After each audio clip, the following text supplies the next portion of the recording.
was metal. It's always good to have an idol. And Yeah. I think that's how we've become such good friends as well, because I see you as that person that I aim towards, and like obviously with you as well, aim towards you because you're like the god of self-improvement as well. Like to us, like I'm always with you too. I'm always aiming to get to you, and that's why I think we'll be a good trio of friends, because we're always pushing each other. We're not being. And this is only a testament to you as a person as well, David. The fact that you've managed to stay so humble, despite having two people who look up to you as like the god of self-improvement. God of self-improvement. Yes. Yeah. Man. Or like the incarnation of the god of self-improvement. Because You're like Jesus, and we're like the disciples.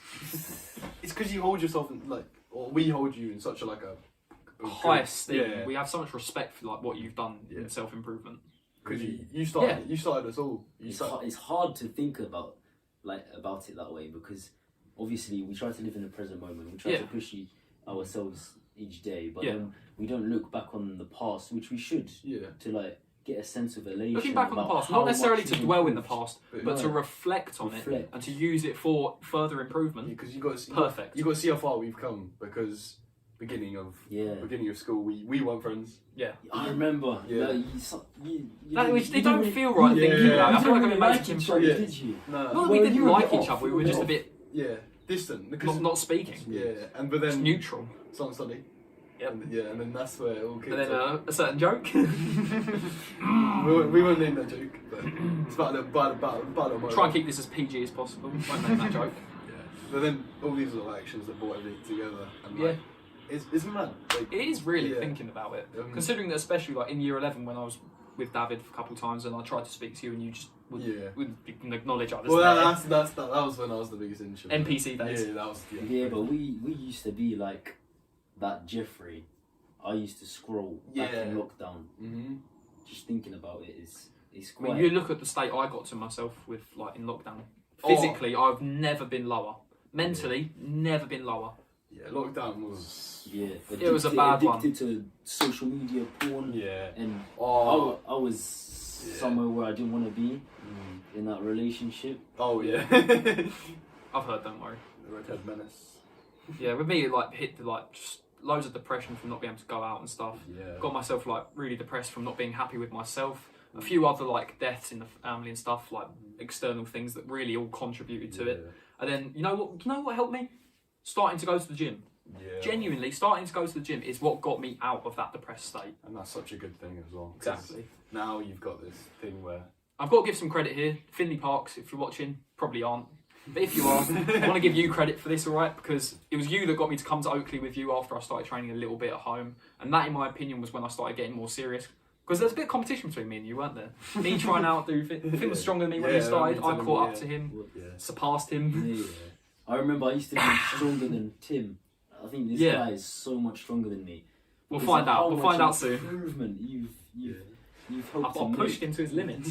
I remember But at the same time, it doesn't matter how hard I pushed him. If he didn't respond or reciprocate with that effort, it would have been wasted effort from me. But it wasn't. I like how you mentioned that, like the competition.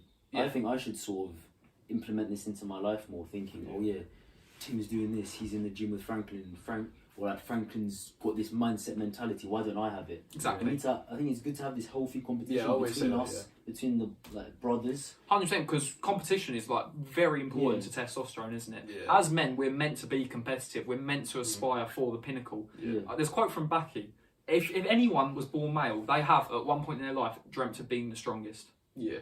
But that's natural. There's no point denying it. It's a part of masculinity as a whole. Not necessarily being strong to the point where you're bullying others to be weaker, but being strong, uplifting those around you, protecting those around you, and being an idol, being an inspirational figure that people can look up to through your strength. That, in my opinion, is very essential to good masculinity. Yeah, and that we got a benefit that we're good friends as well. 100%, yeah. We are like, it's like you said before, brothers, I'd say. Yeah. Because we are like pushing each other and we're not letting each other give up. Exactly. Me competing with Tim, me trying to like constantly stay above Tim, not trying to make Tim go lower, bringing Tim up, but at the same time keeping myself higher. Like, say, unhealthy competition would be me and David competing, for example. Say, what should we compete in, David, for the example? Let's say tennis. Boxing. Let's say tennis. Tennis. Actually, Boxing. Okay, Let's say boxing, yeah. But competitive between me and you boxing, put positively, would be me trying to improve my skills, improve my power, maybe to try and get above you. But the point it becomes unhealthy competition would be when I'm trying to bring you down rather than bring myself up. Yeah. And I've spoken about this before in the previous podcast that I was on. It's so much easier to bring other people down than it is to bring yourself up. Yes. Hence why everyone becomes like this drone that just won't stop bitching and whining and moaning and complaining and being a cunt to people, basically. Yeah, that's the art of like psychology as well, because what is it, people... I'm going to butt out here, I don't know if that's no, it's very easy. You probably understand this, but it's when someone has this goal to put themselves above other people and manipulate them, or like use them just so they have a better advantage. And we can see this a lot in our school life and stuff like that. They're using other people just to get themselves in a higher place. Like, oh, I know this person. Oh, that makes me higher up the leaderboard in the social leaderboard standings. Like, who's number 1? Who's number 2? I need to find other people at 4 and 5 just to get up.